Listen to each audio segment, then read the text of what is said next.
So there are some ways that we can get information about modules that exist.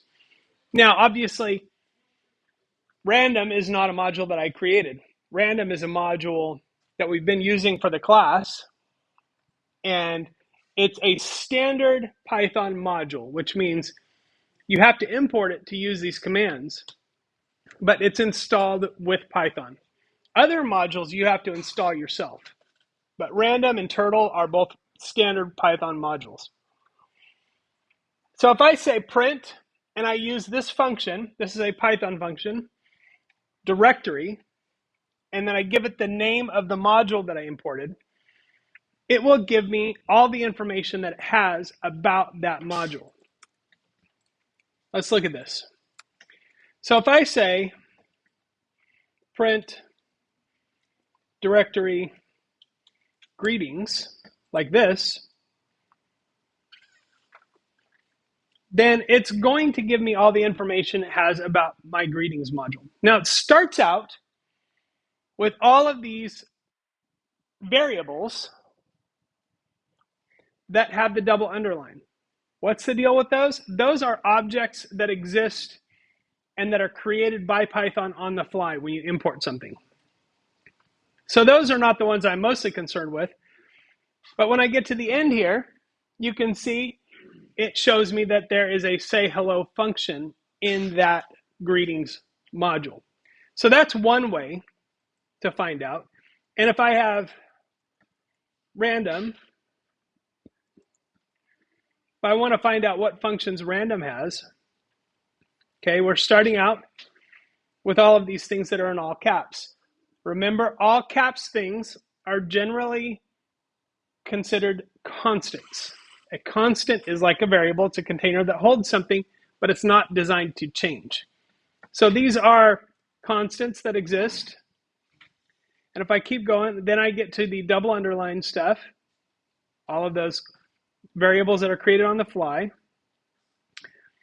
These are special internal variables used by the module with a single underline before it.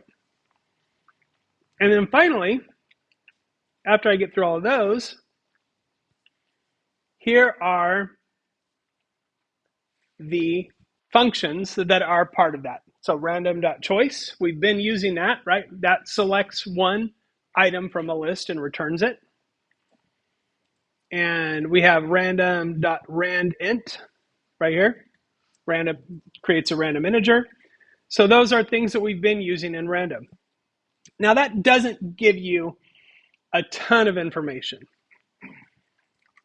The other really good way of finding out information about an existing module so that you can figure out how to use it is just to Google Python module and then the name. And we'll just throw caution to the wind here because who knows with the Amazon outage what's going to happen. But if I say Python module random,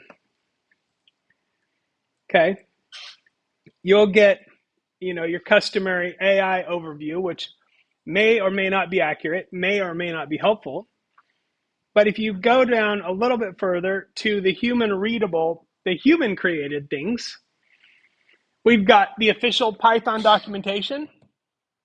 Okay, so this is the official documentation. W3 Schools is a great place to find out more information about Python modules. And Geeks for Geeks is pretty good. W3 Schools is actually a curated site for learning about things. And here are all of the methods and functions that are available in that. And if you click on one,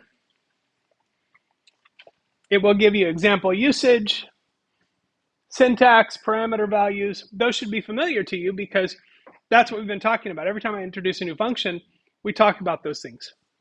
So those are the same standard things that you can see, but it shows you how to use it. And W3 Schools is kind of cool because it even includes a try it yourself button. If you click that, it'll actually show you an example of what it outputs. So that's handy.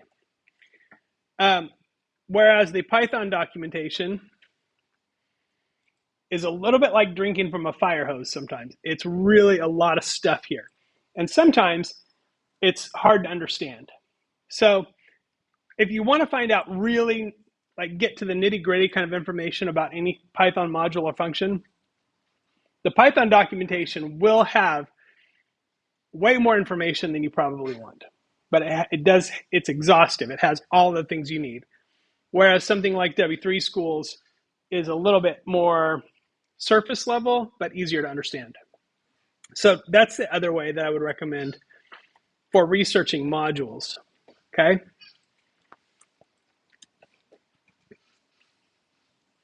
So that's the directory command.